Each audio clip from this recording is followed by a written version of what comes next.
En général, on dit quand il y a une visite officielle, les invités, ils sont là. Mais la famille royale ne vit pas ici. Ils vivent hors de la ville d'Amman, dans les palais qui s'appellent Al-Humma. La citadelle. Surplombant la ville basse, elle offre un point de vue imprenable sur le théâtre romain et les collines environnantes. De l'époque romaine, il y a les divinités qui sont les divinités nationales, qui sont les divinités qui sont adorées presque partout, comme Zeus, Artémis, etc. Le temple d'Hercule abritait une statue du dieu haute de 9 mètres. Seules 2 belles colonnes donnent une idée de la taille du monument pour lequel les bâtisseurs romains ont aplani la colline.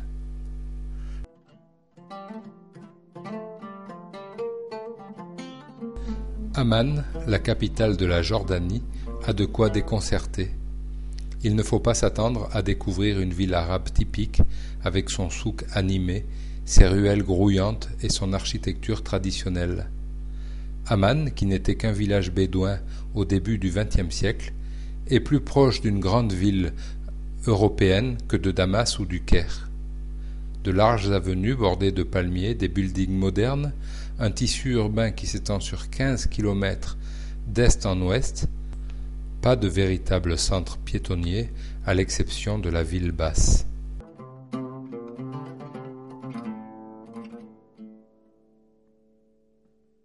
Sur la gauche, on tombe sur la mosquée qui date des Omeyyades aussi.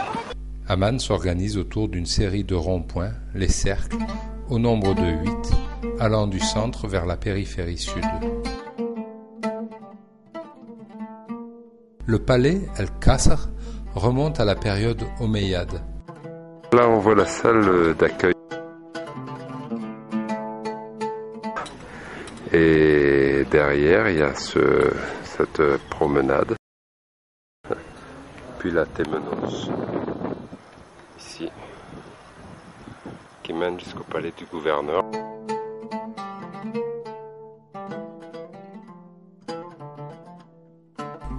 La ville basse est le cœur d'Amman, sa partie la plus ancienne. Elle doit son nom à sa situation au fond d'une cuvette. Le Wadi Amman, la rivière qui la traverse, a été recouvert pour faciliter la circulation. Elle est organisée autour de la mosquée du roi Hussein, construite en 1924. De là, on peut se promener dans les souks, à la recherche de bijoux, de kéfiers ou d'épices. L'économie jordanienne est handicapée par sa situation géographique. Outre l'absence de ressources naturelles, tout débouché lui fut longtemps interdit à l'ouest pour cause de guerre avec Israël. L'afflux de réfugiés palestiniens n'arrangea pas la situation. De plus, le royaume a payé son soutien à l'Irak pendant la guerre du Golfe par l'expulsion de ses immigrés installés dans les monarchies pétrolières. Elle a ainsi perdu une source importante de devises et toute son activité économique s'en est trouvée ralentie. Donc on revoit le temple d'Hercule, situé tout en haut de la citadelle. La citadelle, on va voir toutes les collines autour. Qui descendent sur le centre-ville. Donc voilà une des collines encore, avec sur la droite le théâtre. Alors ça c'est l'Odéon, un petit théâtre mais qui était réservé aux Romains fortunés. Et tout de suite sur la droite on tombe sur le théâtre. Le théâtre romain est adossé au Djebel al-Taj. Construit sous le règne d'Antonin le Pieux, 138-161, il pouvait contenir jusqu'à 6000 personnes. Bien que restauré pour recevoir des spectacles, l'édifice a perdu son mur de scène.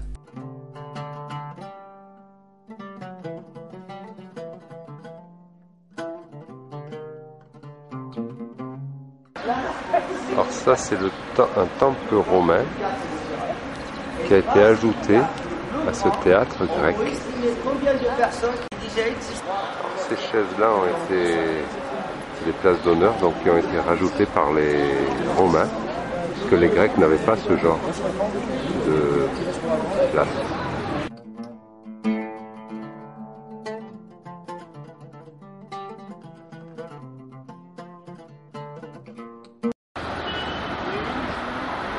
C'est un théâtre de 6000 places quand même. Et assez impressionnant de ce point de vue.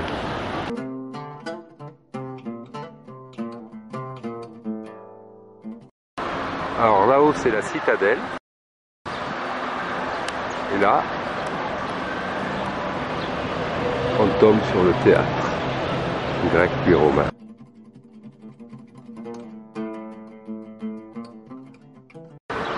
Alors là, du haut du grand théâtre, une vue sur l'Odéon, qu'on a vu tout à l'heure. Alors là, on est dans l'Odéon.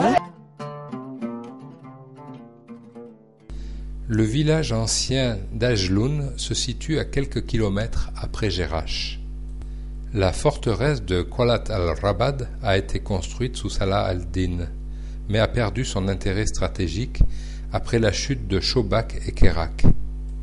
Elle a été restaurée en 1929.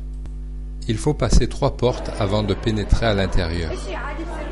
La visite du bâtiment, étagé sur plusieurs niveaux, permet de mesurer la sophistication du système de défense.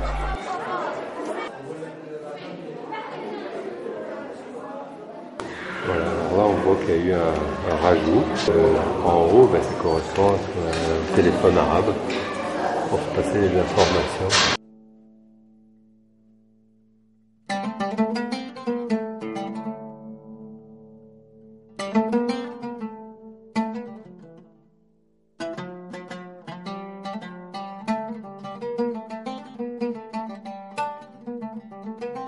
Ici, c'est la petite chapelle d'Ajloun qui a été respectée, parce que le site avait été donné par un moine. Ça, c'est juste vers la porte de la chapelle.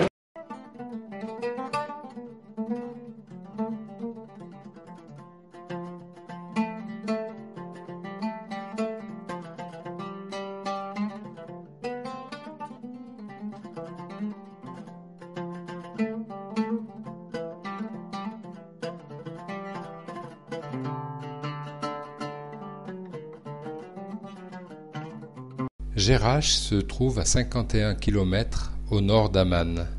Mais si Jerash est aujourd'hui une bourgade sans intérêt, le site, lui, est un joyau. Entre la porte sud et l'arc, on remarque l'hippodrome, l'un des plus petits connus. Le site était entouré d'un mur d'enceinte de 3,50 m de large, encore visible par endroits. Fondée au IIIe siècle avant Jésus-Christ, la ville connut son apogée sous les Romains, au IIe et IIIe siècle de notre ère. Les maîtres de Byzance en firent le siège d'un évêché. Les invasions perses puis arabes au VIIe siècle, puis une série de tremblements de terre, ruinèrent la ville. Construit à la gloire de l'empereur Hadrien, qui visita Jerash en 129, l'arc de triomphe conduit à l'entrée du site.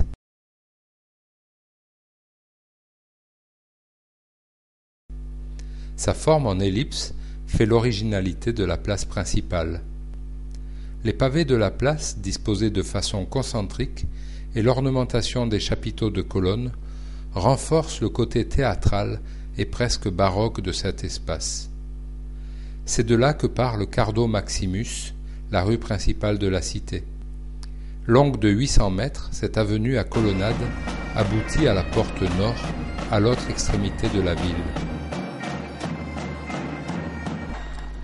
Construit sous Domitien, 81-96, le théâtre sud est le plus ancien mais aussi le plus grand. Il pouvait contenir 3000 spectateurs répartis sur 29 gradins.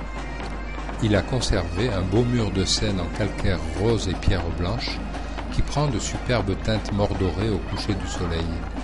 C'est dans cette enceinte que se déroulent les spectacles du festival de Jerash.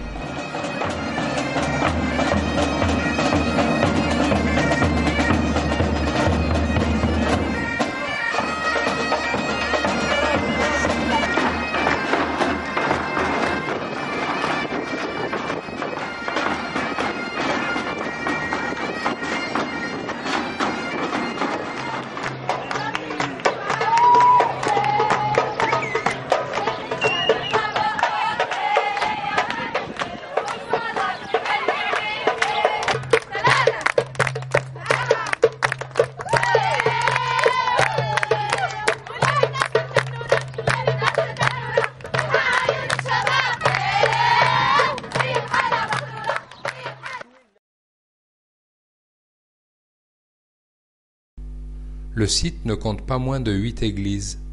L'une d'entre elles a été construite sur le site d'une ancienne synagogue. Les plus remarquables sont l'église Saint-Théodore au sol polychrome, la cathédrale qui a été construite sur l'emplacement du temple de Dionysos, et l'église de Saint-Cosme et Saint-Damien, décorée d'un beau sol en mosaïque.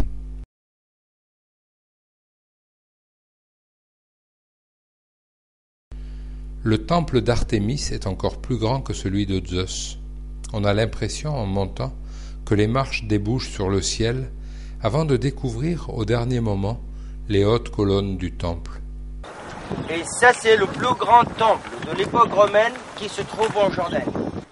Mais il a été détruit et ces pierres ont servi ici à faire la cathédrale. Alors voilà une colonne qui s'est effondrée, qu'on a effondrée.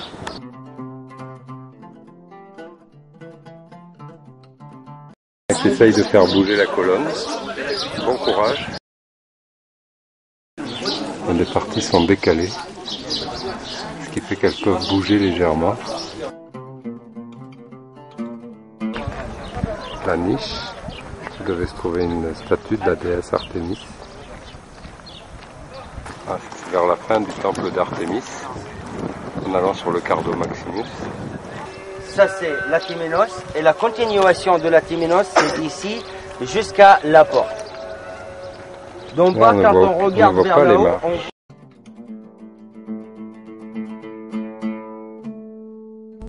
Le théâtre Nord, agrandi à plusieurs reprises, contenait 1600 spectateurs.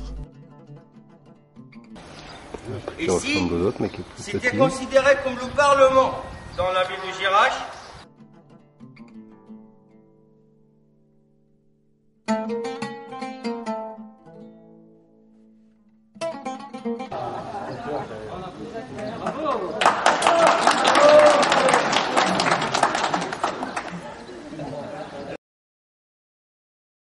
Voilà, en sortant du théâtre.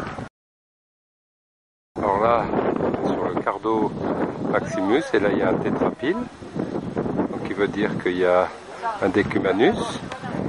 Et en faisant le tour, hop, on se retrouve avec le Cardo Maximus, là jusqu'à la banque.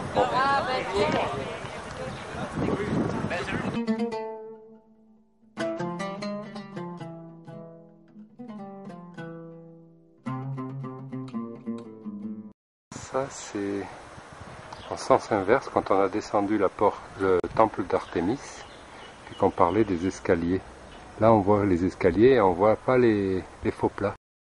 Le temple de Zeus, bien que construit par les Romains, possède plusieurs traits d'architecture orientale, comme les niches extérieures, les 2 tours à escalier encadrant la porte d'entrée et la frise du portique aux motifs végétaux. Pareil là-bas, et il y en a les autres poissons qui se trouvent ici. Alors, l'eau, c'est coulé par les gueules des lions. Donc là, ça doit être les têtes de lion. Et puis là, on tombe sur un poisson et l'eau passée en dessous. Alors voilà, on revient vers le point de départ petit à petit.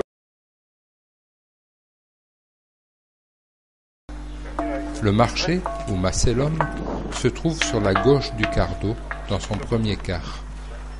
Le bâtiment ouvre sur une cour intérieure octogonale, au centre de laquelle se trouvait une fontaine. Au milieu, l'eau pour pouvoir nettoyer le sang. Voilà donc le magasin avec les statues d'animaux. Les statues des lions qui sont là.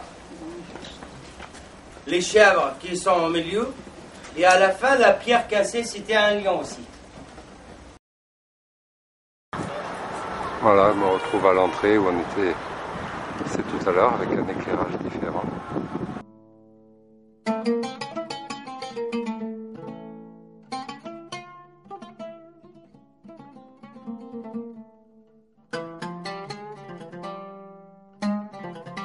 À 32 km au sud d'Amman, c'est la ville chrétienne la plus importante de Jordanie. Pas étonnant donc qu'elle conserve de son passé byzantin plusieurs églises et de belles mosaïques. La ville, abandonnée après la conquête arabe, fut repeuplée seulement à la fin du XIXe siècle. L'église Saint-Georges est la plus connue de Madaba pour sa célèbre carte de Palestine. Le nord-est, ça présente, le côté nord, ça présente le sud de Liban actuel, et le côté ouest, le bas, ça présente l'Égypte avec le delta du Nil. Bien que celle-ci ne soit plus complète, elle représentait une zone allant de l'Égypte au Liban, elle constitue un document exceptionnel sur la région durant les premiers siècles du christianisme. Pas moins de 150 sites sont en effet repérés. On a pu la dater entre 542 et 560. Son charme réside dans le mélange de précision géographique et de symbolique religieuse. Les inscriptions en grec signalent aussi bien les lieux que les personnages et les événements qui y sont rattachés. Jérusalem figure bien entendu au centre de la carte, bien que son nom soit tronqué. Ça c'est un balai, c'est toujours la route des rois, la route des caravanes. Les sources thermales chaudes qui s'appellent Zarkamari. Et ça c'est une source qui se jette à la mer. Il a traversé le Jourdain en direction de la mer Morte, mais malheureusement il n'y a pas de visa d'entrée, c'est le retour au nord. Au nord de la mer Morte, là-bas c'est la Jordanie, avec le mont Nebo.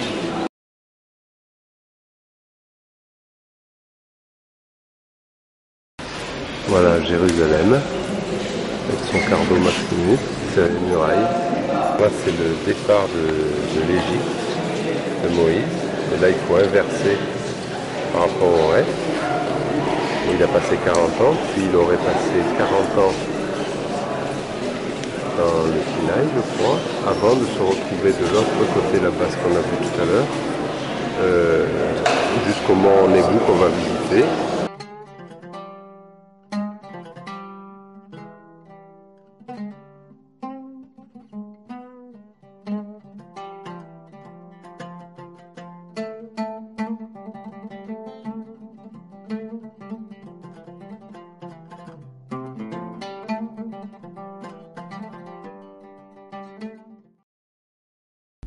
Du sommet, on découvre un panorama époustouflant, enveloppant la vallée du Jourdain, les collines de Judée et de Samarie, Jéricho et même Jérusalem.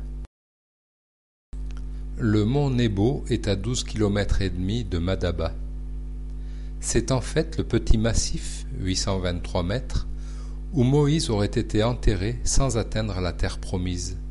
C'est travaillé allant d'Ouville et déplacé ici. C'est-à-dire, c'est pas l'endroit d'origine de la pierre, c'est travaillé ailleurs et c'est déplacé ici à l'occasion de la visite de la Pope Jean-Paul II. Les musulmans, pour qui ce dernier est l'un des prophètes les plus importants, ont construit une mosquée sur l'emplacement présumé de sa sépulture. L'église fut érigée au IVe siècle. La plus belle mosaïque se trouve dans le baptistère, sur le flanc gauche du sanctuaire. Elle est divisée en 4 scènes. Dans la première, un berger protège un zébu attaqué par un lion, tandis qu'un soldat transperce une lionne. Dans la deuxième, des chasseurs attaquent un ours et un sanglier. La troisième montre un berger qui, tel le bon pasteur, fait paître ses brebis. Enfin, dans la dernière, un homme noir tient en laisse une autruche, alors qu'un Perse conduit un zèbre et un dromadaire. Au temps de la restauration, ce tableau, comme vous voyez, il y a pas mal de morceaux qui sont cassés. Protégeait le premier.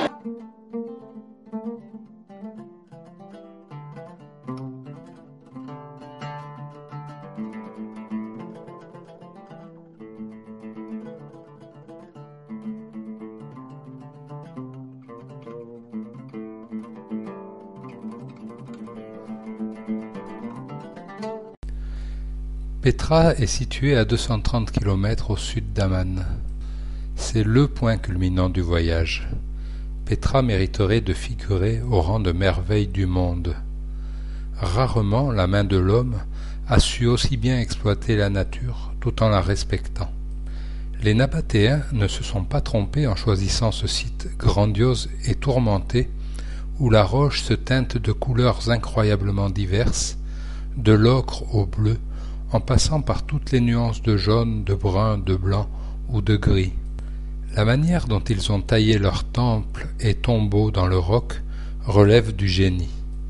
Le tout forme un immense décor de théâtre à ciel ouvert, un jeu de pistes géant où l'on s'amuse à débusquer les monuments dans le décor.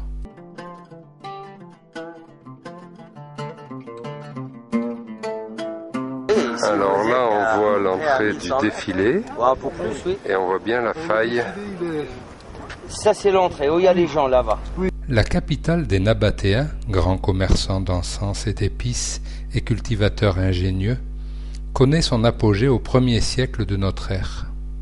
Ensuite, elle décline peu à peu, endommagée par 2 tremblements de terre au 7e siècle.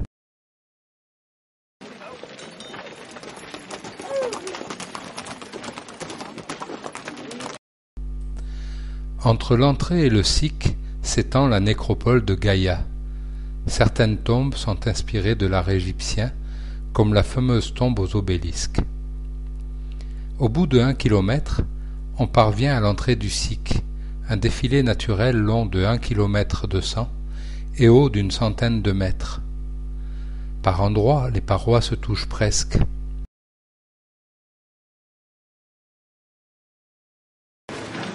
On voit bien le système d'irrigation. Si on passe de l'autre côté, là, tout de suite, on tombe sur une niche. Évidemment, les statues ont été retirées.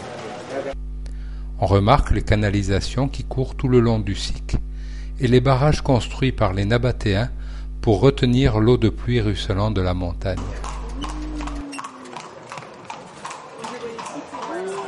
Le long des parois, des divinités comme Uzat et Dushara, le dieu du soleil et Vénus, ont été gravées sur la roche.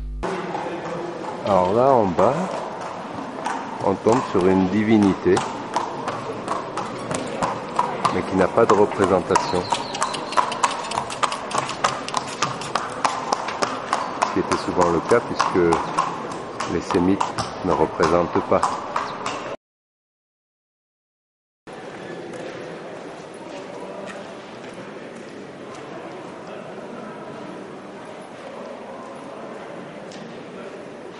Ici, on a une influence funéraire grecque. Les yeux carrés et le nez au milieu. La divinité de Chara. De Chara, c'est Dionysos. Et Dionysos, il se trouve toujours à côté d'Aphrodite. Et Aphrodite, chez les Nabatéens, c'est Al-Uzza, juste à côté. Voilà une influence funéraire grecque importée par les Nabatéens. On va continuer.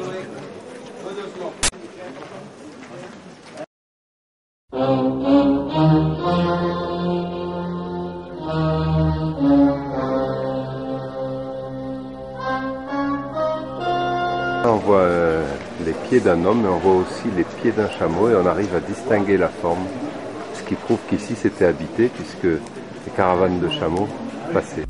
C'est au dernier moment que l'on découvre le Kazne, trésor en arabe. Ce monument, le plus beau et le plus connu de Pétra, mesure 40 mètres de haut. Et monter là-haut pour pouvoir creuser.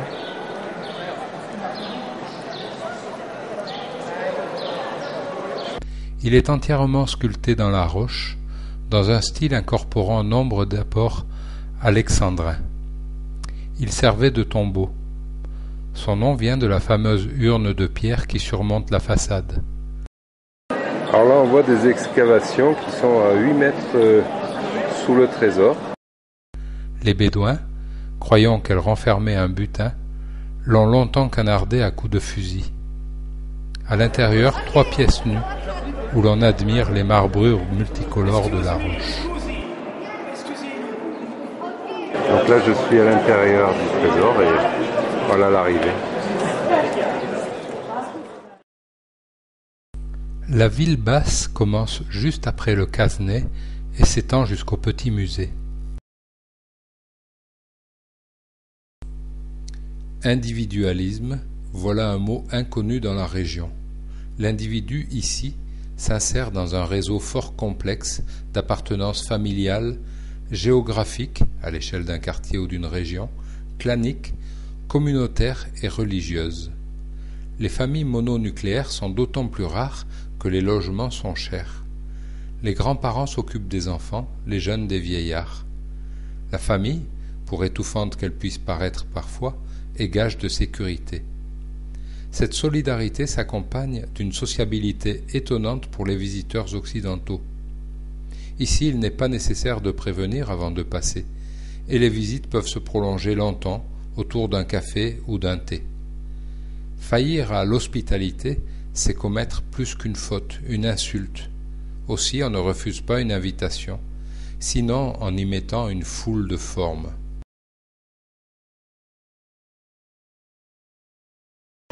On arrive sur des tombeaux essentiellement funéraires. Le théâtre de 7000 places remonte aux Nabatéens et non aux Romains comme on pourrait le croire.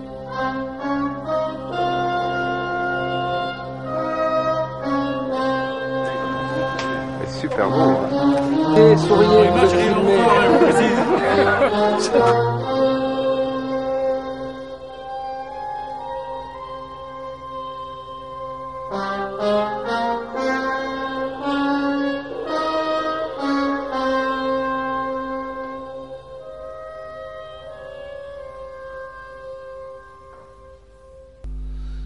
Sur la droite s'alignent les tombes royales. La plus impressionnante est le tombeau-palais, 5 étages, la plus grande façade de Pétra.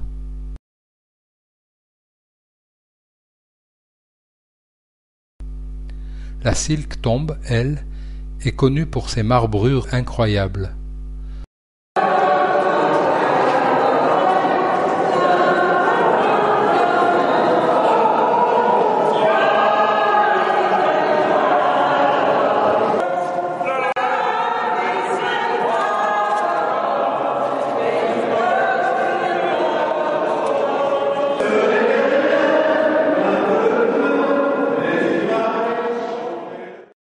La descente, le chemin derrière vers la vallée de Farasha. Ça, c'est une partie. Et tout à l'heure, on a déjà dit qu'il faut à peu près entre 4 à 5 heures monter la descente avec les visites. Mais plus pas, il y a la voie romaine. Donc là, on est dans la basilique. Alors à droite, c'est la mosaïque des saisons.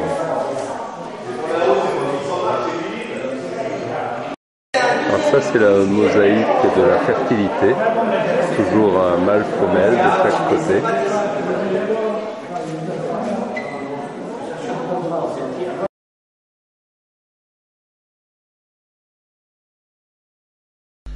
La ville romaine s'étend ensuite le long du Cardo Maximus, dont il reste la porte monumentale.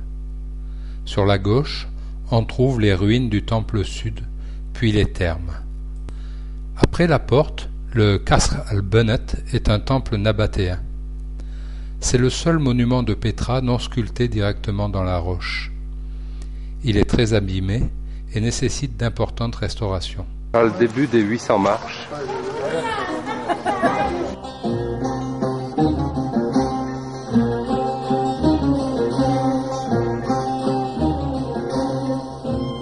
Le long de la montagne d'Al-Habis qui ferme la perspective, on peut voir de nombreuses grottes troglodytiques, habitées il y a encore peu par les Bédouins du coin, les Bdouls, qui ont dû déménager pour le village d'Seyhoun.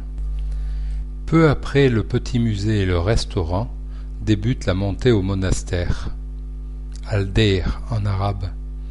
Il faut compter une petite heure de grimpette, mais le panorama au cours de la route et le site, une fois là-haut, valent le détour. Le plan du bâtiment, bâti au 1er siècle, est proche de celui du Kazé, même s'il est beaucoup moins fin. Voilà, on arrive enfin, après plus de 800 marches, au point de vue du sacrifice. Qui n'était pas humain. Du sommet, on a une vue sur tout le cirque de Pétra. Depuis la création de l'État, la Jordanie est un régime monarchique parlementaire. 3 rois se sont succédés à la tête du royaume. Abdullah, le fondateur, son petit-fils Hussein, surnommé affectueusement le Petit Roi, et enfin, depuis le décès de ce dernier, son fils Abdullah II. C'est le roi qui nomme le Premier ministre. Le Parlement, représentation nationale, compte 80 membres. Particularité de la monarchie hachémite, à l'instar des anciens souverains arabes, le roi a conservé le goût du contact direct avec ses sujets. La Première Guerre mondiale sonne le glas de l'Empire ottoman qui s'est rallié à l'Allemagne. Les Alliés encouragent la révolte arabe née dans le Hedjaz, l'Arabie saoudite, et conduite par le shérif Hussein, membre de la famille hachémite, descendante du prophète. Les pays européens signent les accords Sykes-Picot dans le plus grand secret en 1916. Ceux-ci instituent le partage de la région. La France devient puissance mandataire de la Syrie et du Liban, la Grande-Bretagne de la Palestine et de l'Irak. Puissance mandataire, donc, la Grande-Bretagne accepte de céder la Transjordanie au deuxième fils du shérif Hussein, Abdullah. C'est le début du règne des Hachémites sur la rive orientale du Jourdain. Son appartenance à cette lignée permet au nouvel émir d'obtenir l'allégeance des remuantes tribus bédouines et de fonder peu à peu un État stable. Après la défaite arabe de 1948, la Jordanie contrôle les terres palestiniennes de l'ouest du Jourdain jusqu'à la ligne de cessez-le-feu, y compris Jérusalem-Est et la mosquée Al-Aqsa. C'est sur l'esplanade de celle-ci qu'en 1951, le roi Abdullah est mortellement atteint par les balles d'un extrémiste palestinien. Son petit-fils et successeur, Hussein, échappe à l'attentat, mais ne l'oubliera jamais.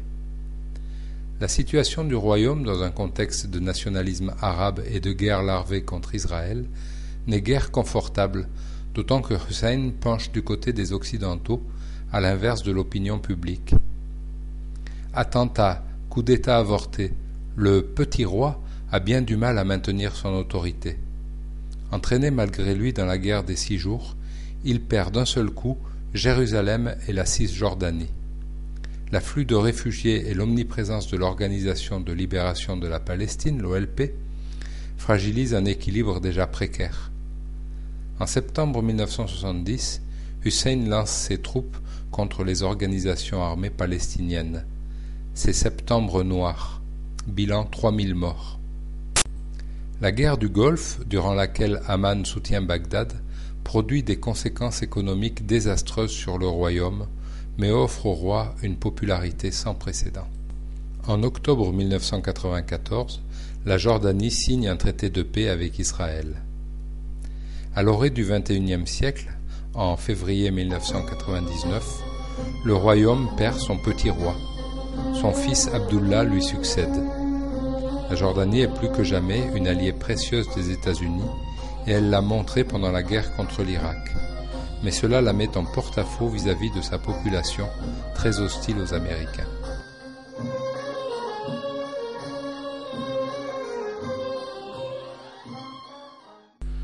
Le désert du Wadi Rum est à 260 km au sud d'Amman. La vallée du Wadi Rum est, avec la mer Morte, l'autre merveille naturelle de la Jordanie. Les cinéphiles y reconnaîtront le décor principal de Laurence d'Arabie. Et l'on ne se lasse pas de contempler l'immensité du paysage, la couleur changeante de la roche et du sable. Ain Ghazaleh, ou le Petit Sik, est une faille assez étroite qui pénètre dans un petit massif de grès. Sédentaires et bédouins, chrétiens et musulmans, jordaniens et palestiniens, que de groupes différents dans ce pays de près de 6 millions d'habitants, à 90% musulmans. Les Bédouins, habitants du désert et soutiens indéfectibles de la lignée hachémite, se divisent en tribus régies par un cheikh. 2 d'entre elles possèdent un poids démographique et politique d'importance. Elles ont des places assurées dans l'armée ou la police, et aujourd'hui bien peu sont encore nomades, moins de 1% de la population jordanienne. Elles ont troqué leurs chameaux contre des camions, mais ici et là on voit encore les tentes noires traditionnelles. Les Palestiniens constituent 1/4 de la population. Seuls 6% d'entre eux vivent dans des camps de réfugiés. Les autres sont non seulement intégrés, mais participent pleinement à la société, d'autant que leur exil forcé les a poussés à s'investir dans l'éducation. Ils forment la population la plus diplômée du Proche-Orient.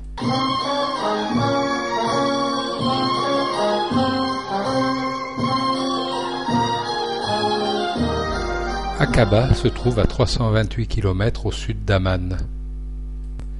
C'est le seul débouché de la Jordanie sur la mer, entre Israël au nord et l'Arabie saoudite au sud. La ville a donné son nom au golfe du même nom. Son principal intérêt réside dans son climat exceptionnellement doux. C'est une étape importante sur la route du pèlerinage pour la Mecque.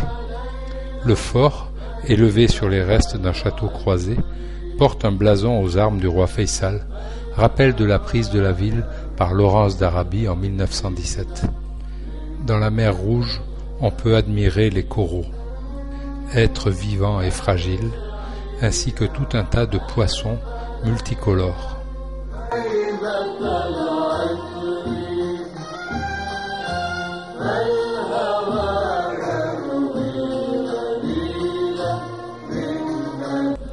La mer Morte, ou la mer de Lot, comme disent les Arabes, est une merveille de la nature. Les falaises se jettent abruptement dans l'eau, dans laquelle aucune forme de vie ne peut se développer, à cause d'un taux de salinité 8 fois supérieur à celui des océans. Elle fait de la Jordanie l'un des premiers producteurs de potasse au monde. La mer Morte s'est formée grâce à l'intense évaporation due à la chaleur environnante. Le processus s'est accéléré ces dernières années à cause du pompage du Jourdain, à tel point que l'on craint la disparition de cette mer fermée de 920 km², soit 75 km de long sur 16 de large.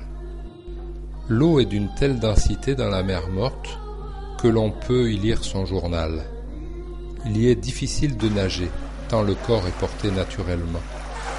En revanche, la baignade n'est pas sans risque pour les yeux et la peau. Il faut absolument éviter tout contact avec les yeux et les muqueuses, sous peine de brûlure. Il faut éviter de s'y baigner si on a des blessures en cours de cicatrisation. Et surtout, prendre une douche immédiatement après. Allez!